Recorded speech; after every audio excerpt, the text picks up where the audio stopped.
But now chefs are being called upon to respond to some of the biggest issues that are facing our society. Issues like equity and opportunities for Black and Indigenous chefs, the changing role of women in the food industry, food insecurity in our communities, and they're being asked to reduce waste, to use food products in new ways, to think about how to source local and sustainable and seasonal food, not to mention healthy and nutritious food.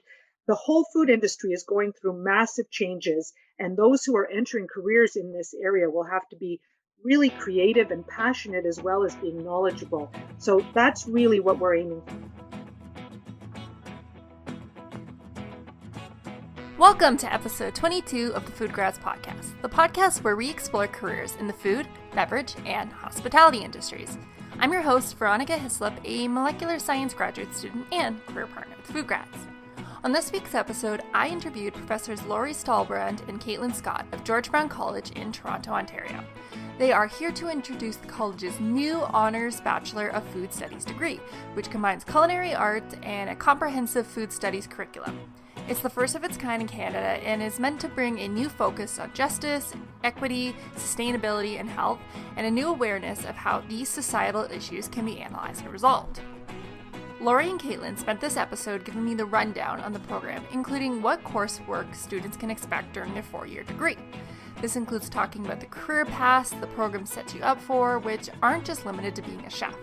A lot of care has been put in the development of this program, and you can tell that Laurie and Caitlin have a passion for food and believe that food is the vessel for change to our societal issues, and that this program is going to arm students with the tools that they can become these change makers that will put a foot in the ground.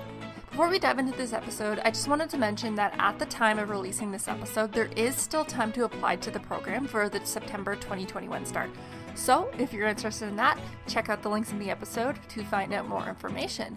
So let's get into it.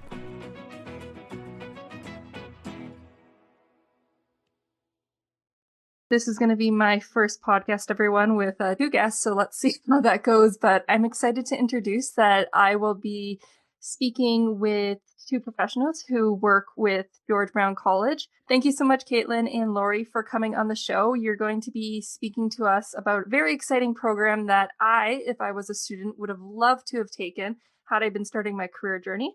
So thank you for coming on the show. You're very welcome. Thank you for inviting us. Thanks for having us.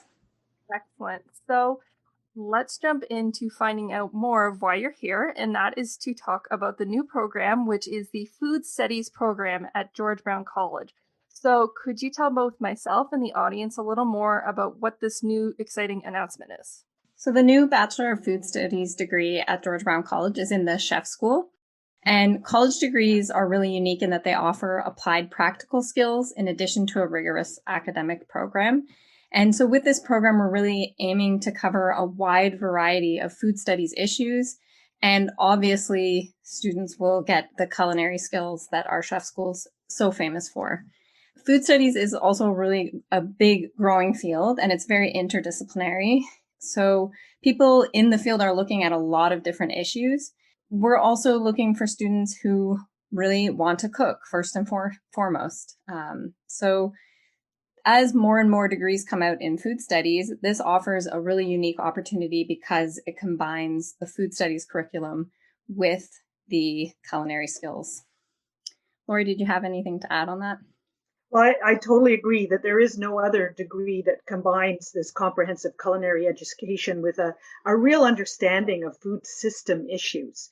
So that hands-on training is going to help students understand things like portion controls and how you cook for large groups and how you make sure that you have the supplies that you need and all the supply chain issues. These are really important, really practical skills that will help to make the theoretical part of the course much more relevant. So they really come out with a combined knowledge of what it takes to really deliver and also understanding some of the big system-wide issues that need to be addressed. So I think that's really a big part of what we're going to be offering. Okay.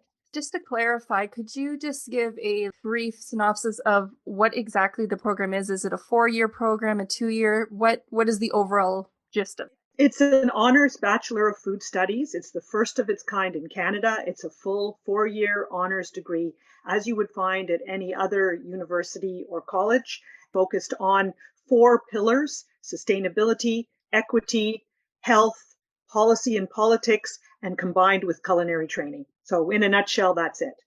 Wow, that's really exciting because as someone, as I mentioned a little briefly in the intro here, as a student, I went to university, but if I had known that there was a program like this being introduced at the time, I would have definitely jumped onto it because to be able to combine, it seems like the pillars that you're discussing about the future issues that aren't future anymore, they're current, to be able to explore that during coursework, have the hands-on training, but then also have this knowledge that you can apply so many places in the industry. That's a really exciting time for students right now. That was a big part of what we were thinking about too, was how do we create more career pathways? So not just career pathways into restaurants or hotels, as important as those are and will continue to be, especially post-pandemic, but how do we create a whole lot of other pathways for people who are interested in ecotourism, for people who are interested in working in nonprofits and addressing food security and food and environmental issues, for people who want to do research and go on to graduate school. We wanted to have a full range of options for students coming out of this program. So we very consciously have developed it specifically in order to be able to offer many different options for students. So with students who will be going through this type of program, what are you hoping with this new degree will give students that they can't get anywhere else? Well, first of all, it's in Toronto. And although we will have some students who will be coming in online at first, eventually this is supposed to be a place-based program here in Toronto. And Toronto, the food sector is a major economic driver. 1/4 of all jobs here are related to food in some way. We're a major food processing sector, second only to Chicago in all of North America. We're a major restaurant city. Restaurants are going to return in many new ways, but that's part of what we'll be discussing in the course as we emerge from COVID. And a lot is going to be different, and we're going to prepare our students for that by giving them this very broad-ranging program that we've developed. That's fascinating. I had no idea because like I've mentioned, I go to school at Ryerson, so I'm in the heart of that Toronto. I had no idea that so many jobs, which isn't surprising, are touched by the food industry. But 1 in 4, that's a crazy number. Well, when you think about it, every actor, usually has a side hustle that is working in the restaurant or food service industry, catering or something. Every student, many of them, whether they're studying culinary or not, is working in the food industry. We have many institutions here, post-secondary institutions. We have many restaurants. We also have a very diverse population. So we have many different kinds of restaurants and kinds of food. And then we have all of this incredible food processing happening here as well. So it's a major world city. So it's an exciting place to be studying food.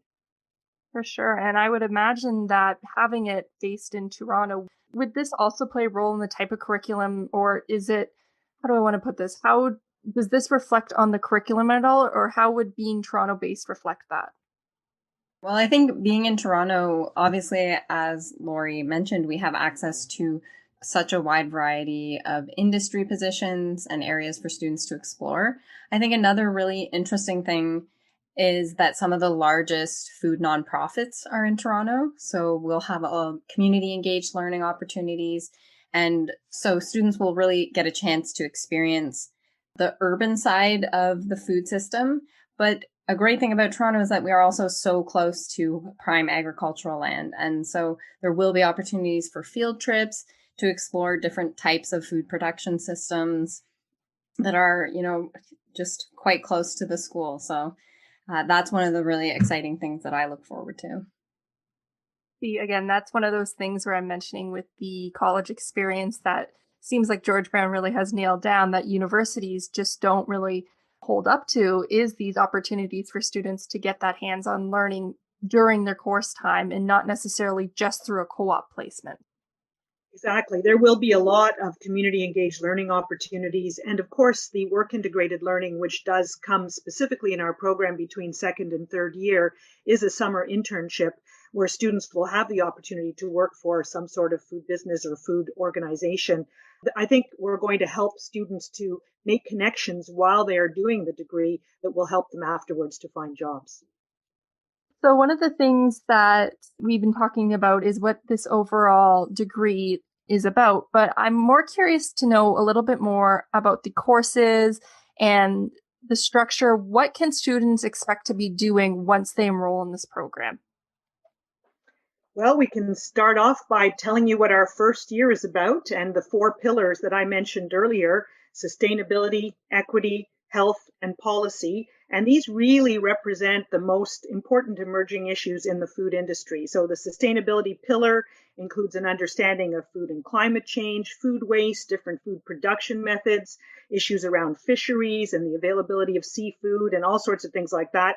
The equity pillar, more and more important and more something that everyone is addressing these days, will explore equity issues that are both inside and outside the kitchen. So for food workers, but also for farmers, for also farm workers. We have the health pillar to look at the links between, for example, diet and chronic disease. And the policy pillar really explores what we can do as a society to create conditions for a food system that is environmentally, socially, and economically sustainable. And then students will see how all of these pillars relate to the culinary profession in practical ways through their culinary training. One of the things also about the pillars that I think is important to, maybe obvious, but important to point out is how interconnected all of these issues are. That's just something that I often reflect on, is that we're calling them pillars, but they're also so interconnected.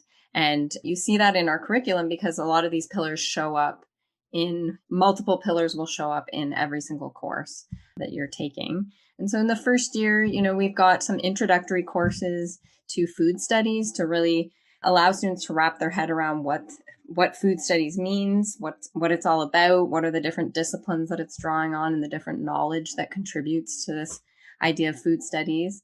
They've also got those introductory culinary courses, Culinary Skills 1 and 2, as well as a complementary gastronomic theory course that will give them the theoretical background behind the things that they're doing in their culinary labs. We've also got a course on communicating about food, which I'm really excited to be teaching this fall. It's going to look at not just food communication, but also some of the broader communication skills that will be important for the rest of the degree program. And then, food and beverage cost control, maybe not the most exciting of these courses, but something that will be really fundamentally important for students as they go through the rest of their career in the industry.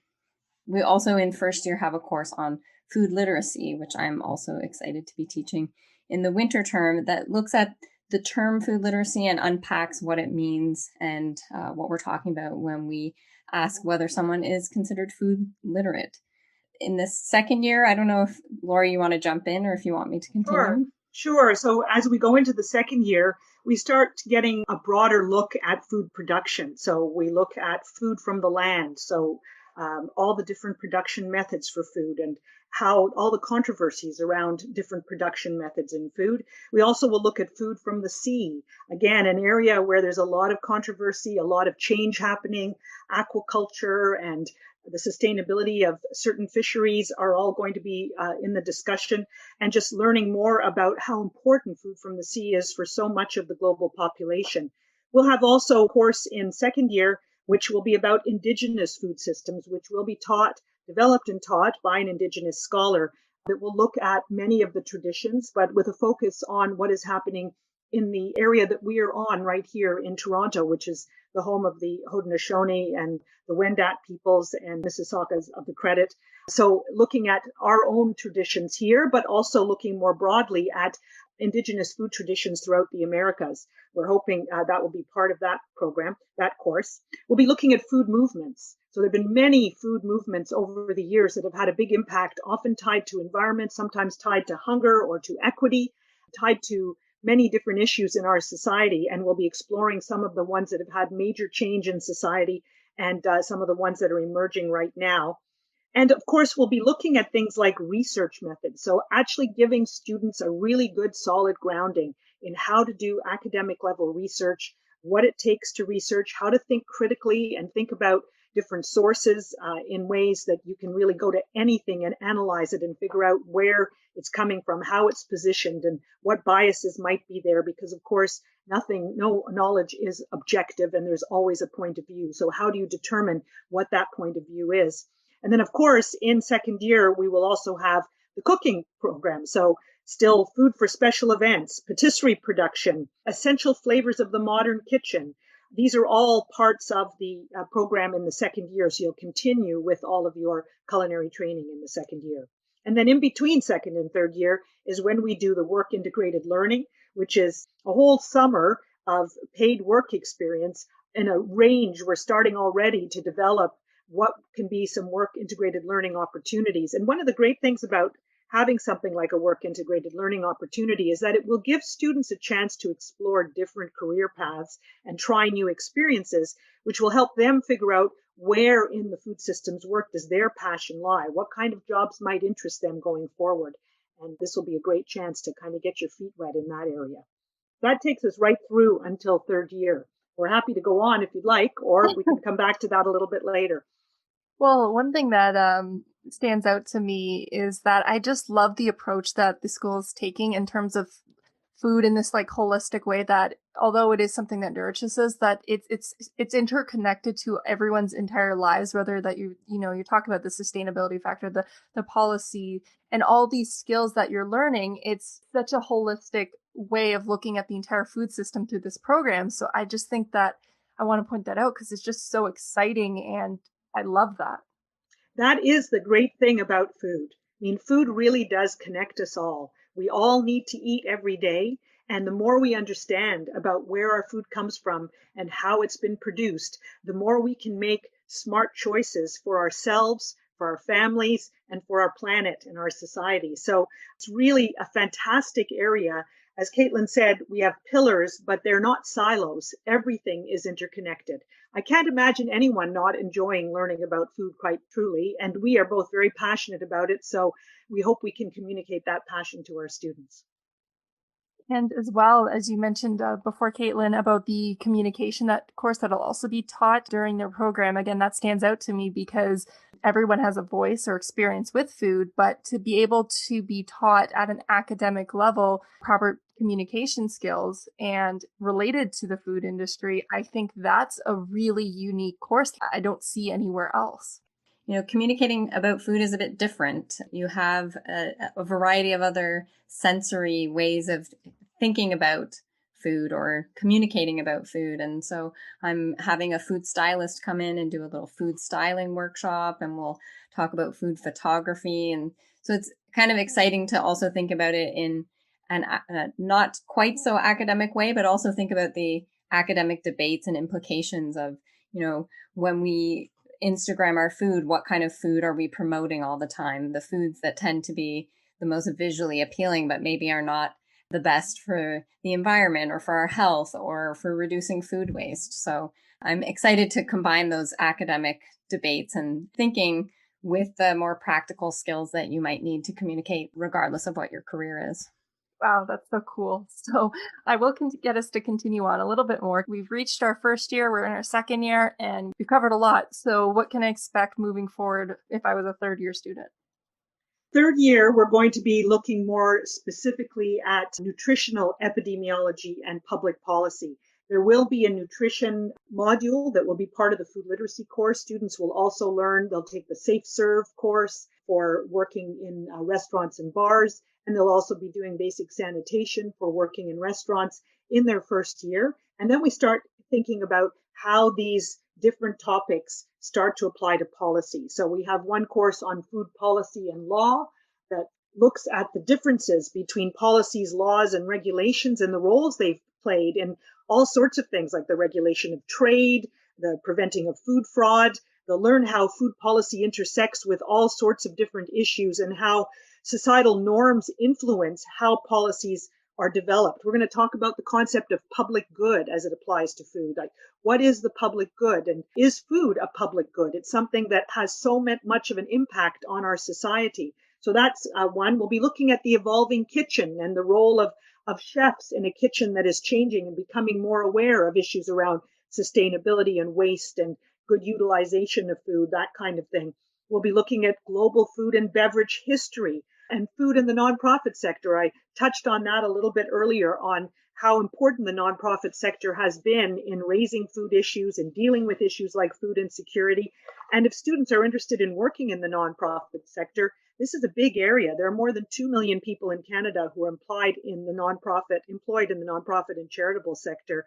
It's a very big contributor to the Canadian economy. So knowing how it works, how people fundraise, how they organize, how they handle all of the pressures of working in a nonprofit sector, all those things, how they recruit staff, how they do volunteer management, how they write grants. These are the sorts of things we'll be talking about. So they get real hands-on experience with what it might mean to work in a nonprofit.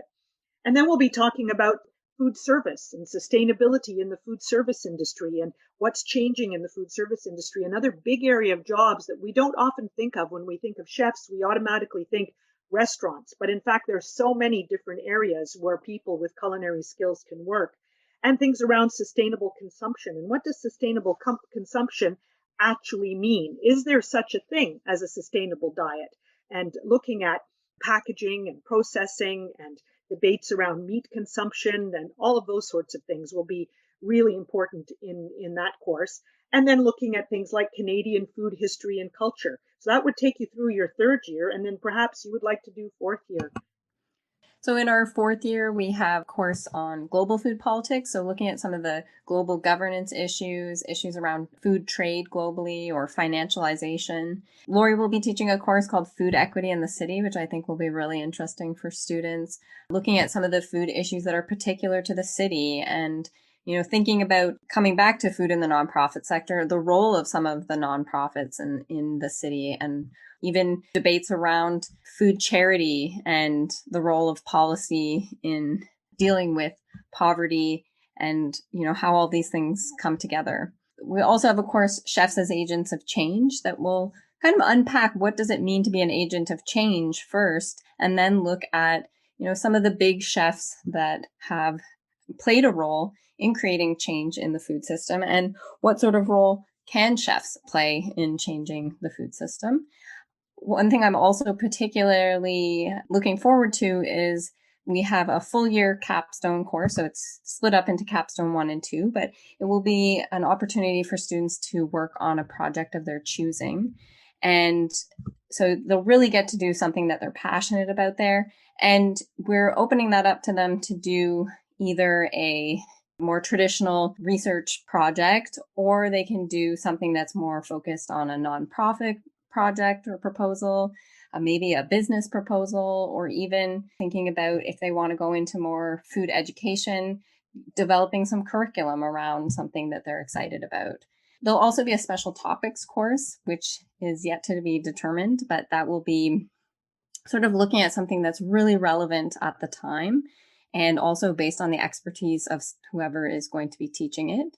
There's also an exciting food lab in that last year, Strategies for the Black Box, which is kind of like we've all seen those game shows where chefs are given a black box of ingredients and they have to work on the fly to create a meal out of that. And that's, the entire course is that each week. Oh my gosh, that sounds so much fun. Yeah, that one it will be quite fun for the students. And then there's also a course on the future of food, looking at some of the debates around technological innovations, social innovations, and, the decisions we're making now and where that leads us into the future. So that's a look at the fourth year. And then, of course, we didn't really talk about it throughout, but students will be taking liberal studies courses to get that breadth of experience and explore other things that they're excited about. Well, it sounds like this coursework throughout these years, there's going to be so many things that they're exposed to. And like you've mentioned that, culinary degrees are not just limited to working in a kitchen. And obviously this program is targeting the more broader range of jobs. So that leads me to the question in that when students graduate from this program, what are the types of jobs that they'll be able to apply for or go into afterwards? Well, we think there are going to be many career opportunities, as I was mentioning earlier, and some will want to work in the restaurant and hotel industry, in the kitchen, in front of house, in PR and management. but also in changing kitchens. We're going to be seeing lots of new trends around catering and around home cooking that we're already seeing as restaurants have adapted to dealing with the pandemic and the fact that their actual bricks and mortar restaurants have been closed during this period of time. So being ready to work in many of these other areas is going to be important. Others may be interested in food manufacturing or distribution and product development, as sustainability officers for food companies, in sourcing or logistics work. And then, of course, there's all the nonprofit work on food issues, and they always need knowledgeable and skilled employees. And then those who are really interested in policy might want to pursue graduate studies and perhaps head towards a career in policy analysis or in academia, working in government perhaps. In all cases, though, we believe that an understanding around sustainability, equity, health, and nutrition, and how all of these connect to each other and to the world is going to be really essential for students who are graduating with culinary skills. So no longer, I think, if you really are interested in having a career in this area, is knowing how to be in the kitchen enough. You need to know how to be in the kitchen and address all of these issues at the same time. So those are some of the things. In fact, part of the work we did in setting up this course was to look at career opportunities and graduate schools that would be willing to accept our students if they wish to continue on into graduate studies. So it's really, food is no longer about what we're going to have for dinner. These are some of the biggest challenges of our time that we're dealing with now. How we're going to address things like chronic disease, like waste, like climate change, like rapid urbanization. 1 in 5 car trips people take is to buy food. So when we talk about gridlock in a city like Toronto, if we start changing patterns around that kind of travel, we're going to reduce GHGs, we're going to reduce gridlock. There's so many things that food can address that are really exciting. And we're hoping that our students will get out there in the world and start doing that amazing work. Wow. That's it's interesting as well because I'm a graduate student. So of course, the thing that pops up out of my mind is that there is an opportunity should a student want to continue, as you mentioned, going to policy, and something that this program really opens the doors to, going straight into the workplace. It's not a degree where for some undergraduate degrees in universities, it's difficult to get a job out of it and you need to pursue a further education. But this one really opens the doors that if someone chooses this is enough for me, they have all the tools that they need to go in the industry. But if their interests are a little more piqued, they're not also limited because it's a college degree. So that's certainly what we're hoping. For students or any person who's looking to go into this program, I had 2 questions. How does the admission process work for a program like this? And if a student is going from somewhere else or they're planning to go somewhere, can the credits from other programs be transferred here for an advanced standing? How would those 2 admission processes work?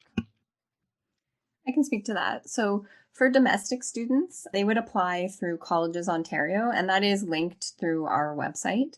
For international students, they would apply directly through the George Brown College website, and that is also linked through our webpage, which I think we'll probably talk about at the end and maybe you'll put up in the show notes. For sure. There's a section on the website that says how to qualify and apply, and that really walks students through all of the steps they need to do to apply for the program. We will only be accepting students once per year for the full degree, and that's for the fall term. And I'll just throw it out there that we do have some spots left for this fall, so it's not too late if you are interested in joining us in the fall.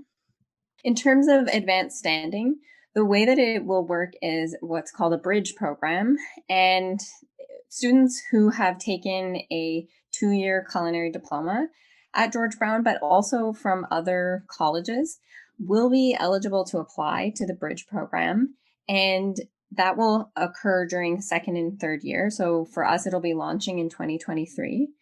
And students will take this bridge, which will upgrade their academic skills, their food system knowledge to prepare them to enter into that 3rd year of the Bachelor of Food Studies. And we'll also consider students from other culinary programs, as I said, and students will be required to show that they have that culinary proficiency, as well as take these 5 courses that cover the most important elements of the academic courses from year 1 and 2 of the Bachelor of Food Studies. Hey, well, that's exciting. That's good to know. And mature students, would they also go through the same process? If you're maybe someone who is not a student coming directly out of high school, would it be the same application process? It is the same application process through Colleges Ontario. There's slightly different maybe expectations. It's all listed on our website. Okay. Just if you don't have a more recent, Ontario secondary school diploma, they'll look at an older diploma, and the applications people will work with you to make sure that you've filled out everything and you're ready to join the program. Okay. So with the conversations, it's hard to ignore that the conversation that we're having right now is still going on while we are in the middle of a pandemic that has definitely affected our food system and particularly the restaurant industry. I mean, many people are very observant of the facts. So with this type of program, I wanted to know more so, maybe there's two questions that I could ask in that what has the pandemic taught us about the food system? And as well, for someone who's going into this industry, why would you want to go into this new degree program that's essentially in a very bleak time for the restaurant and the food industry, more so on the restaurant side? Well, I can start off certainly talking about what the pandemic has taught us about the food system. Basically, what we have learned is that there are a lot of problems with our food system, and we've started to see the cracks in that system in a really big way. Even in a wealthy country such as Canada, there are many people who work in the food system who are paid minimum wage, who are frontline workers, who have been highly exposed to COVID. Often racialized people have the lower paid jobs and are working as frontline workers. Many people have lost jobs and been exposed to COVID. Black and Indigenous folks and other people of color have been most affected by job loss and by food insecurity. Food insecurity has gone up enormously. Many food businesses have been suffering because when restaurants close, it's not just affecting the restaurants, it affects everyone in the supply chain. So the distributors and the farmers are also affected, even the people who do the cleaning and who provide the tablecloths and all of that. Everyone, it has a huge impact on our economy when we have to close restaurants and when we go through something like this. The pandemic has really created massive upheaval and change, and the vulnerabilities in our food system and many of the people who work in it have become very evident. But that also has created some fantastic opportunities for new ways of thinking about the food system. And I think people with culinary training are really going to be at the center of this.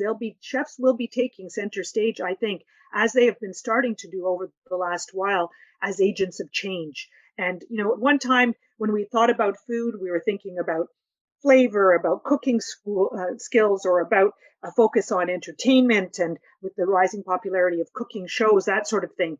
But now chefs are being called upon to respond to some of the biggest issues that are facing our society. Issues like equity and opportunities for Black and Indigenous chefs, the changing role of women in the food industry, food insecurity in our communities, and they're being asked to reduce waste, to use food products in new ways, to think about how to source local and sustainable and seasonal food, not to mention healthy and nutritious food. The whole food industry is going through massive changes, and those who are entering careers in this area will have to be really creative and passionate as well as being knowledgeable. So that's really what we're aiming for. I mean, something as simple as 1/3 of all greenhouse gas emissions on our planet can be tracked back to the food system. Well, we know climate change is a major issue that is, it's here and it's going to stay here, COVID or no COVID, and we're going to have to address it.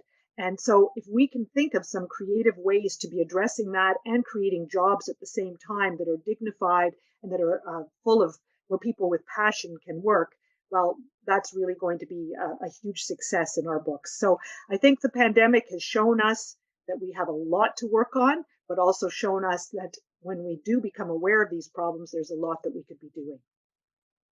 Thinking about chefs and again this capacity that they're not just people that are cooking food, but that they could be drivers of change, because I do think that from what I'm even seeing the little seeds of things changing now, that we've talked about it, that food is something that connects to us, and one of the easiest ways to show someone's culture or one of those types of things is just to show their cooking. So it's not a surprise to me that there's a program that's thinking about it in a more general sense, that we can take this thing that's so close to all of us and and expand it to the places where chefs can be helping with these big changes in the world. And to think that, something so humbling of these types of jobs, that they're going to be the change makers.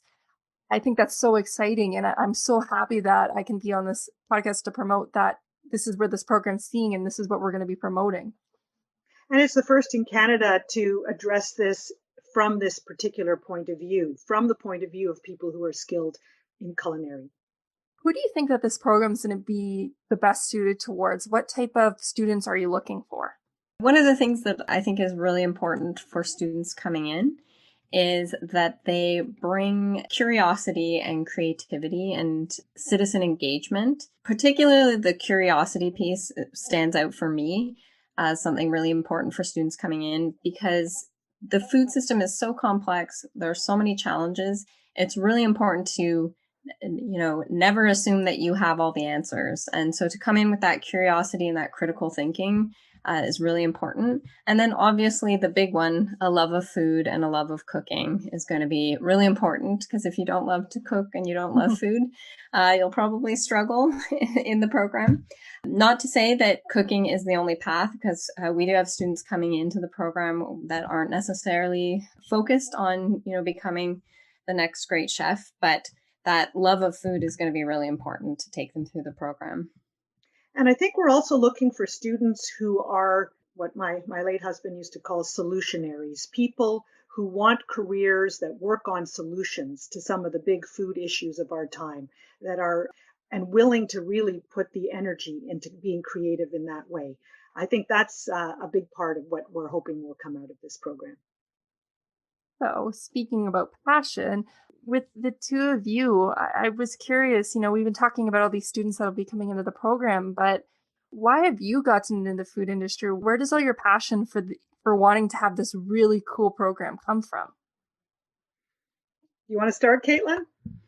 Sure. It's funny. I don't think there's one moment in my life that really sparked my passion for food. I've always loved food. Who doesn't? But I also really from quite a young age was interested in global challenges. I was reflecting on this. I think growing up in the time that I did, and I'm kind of giving away my age, but, right as I was entering high school, you had the big protests in Seattle in 1999. You also had Naomi Klein's book, No Logo, come out. And so there was a lot of discussion around corporate power.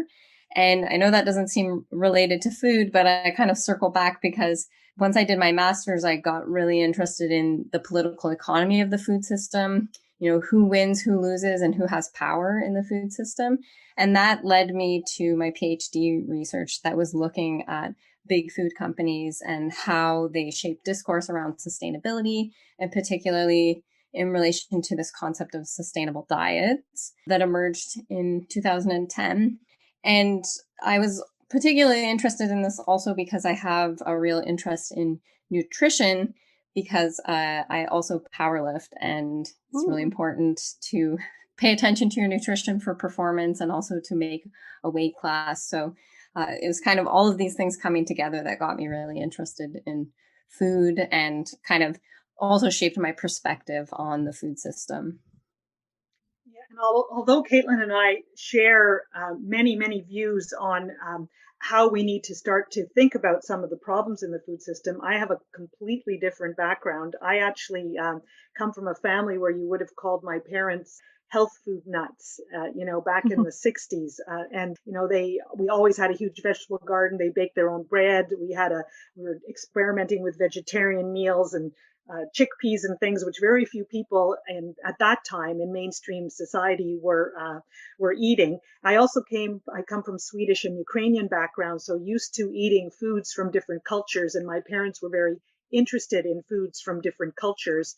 So I always was passionate about food, loved trying different foods.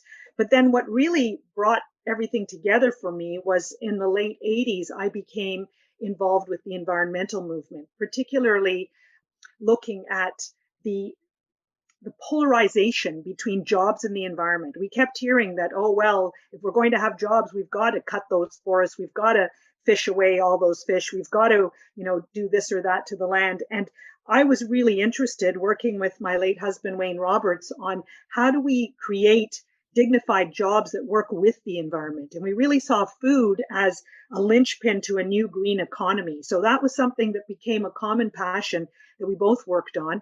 And back in 1999, we published a book called Real Food for a Change with a colleague of ours, Rod McRae, that talked about food as having 4 key elements, which I think are just as relevant today. And that's health, joy, justice, and nature. And so those have been really the driving elements for me all the way through. And I went on to work for World Wildlife Fund on sustainable food systems. I did a PhD on sustainable food systems work, particularly looking at how we could get institutions to start purchasing sustainable food and drive changes in how farmers produced food and also support local food systems. And then I ended up working for the City of Toronto as a manager of the Toronto Food Policy Council. So looking at food issues as they related to Toronto and its city region. So a lot of policy work, but also a lot of just joy in exploring food that took me to this place. So I sort of see this job now as being, in a way, a bit of a legacy project, because I think we need to have more educated citizens. Everyone needs to be more educated about the food system. Very few people really know much about where their food comes from or how it's produced. And it would be valuable for all of us to understand that better. But we also need really creative people going out there and coming up with solutions to some of the problems around food. So that's how I got to it. Those are both excellent stories. And I think that that's a good place to end it, because we've heard about what this program, this food studies program, is going to introduce for students. We've learned about it's coming from such a new place in terms of what this program's seeing. And it's not just a school teach you and then you have this knowledge, but it's teaching you this knowledge, giving you the hands-on skills, applying it, and just really broadening your mind to all these different things. So I would like to thank the two of you for coming on the show and sharing with everyone what this program is. And I'm really excited for students and for them to hear firsthand, with a lot of these programs, we just see it on the screen. But I think that you've really brought this to life. And if they've sat through this entire conversation, I bet they've learned just as much as I have. So thank you so much for coming on the show. But before we go, I do want to make sure that we arm everyone with the tools that they need if they want to know more about this. So if there's any last words that you wanted to share, or how we can find out more information about this program. Thank you. Thank you so much for having us, Veronica. Students can find out, or prospective students, or anyone that's interested, can find out more about the program at georgebrown.ca/food studies. So nice and simple. I'm also happy to take any questions from people. They can feel free to email me. My email is caitlin.scott@georgebrown.ca. Thank you very much, Veronica. We really appreciate the opportunity to talk about the program.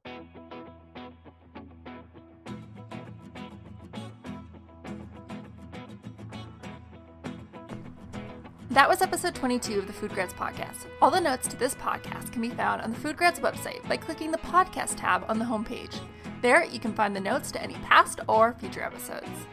If you enjoyed this episode, then consider leaving a review on wherever you get your podcasts. There's so many different ones out there, and we would really appreciate it. Once again, if you are interested in applying for the program, they are still accepting students for the September 2021 start at the release of this episode. So if you head over to the show notes section of the podcast episode, you can find any information that you need. This program sounds so interesting, and I still stand by my belief that if I was restarting my post-secondary journey, I would choose this program. Stay tuned for our next episode, where I will be talking to 2 other professionals that work at George Brown College, and we'll be looking at a different program that is in the area of commerce, which is very cool. So stay tuned for that. Anyways, that's it for this week's episode. Thank you everyone so much for listening. I'll see you next week.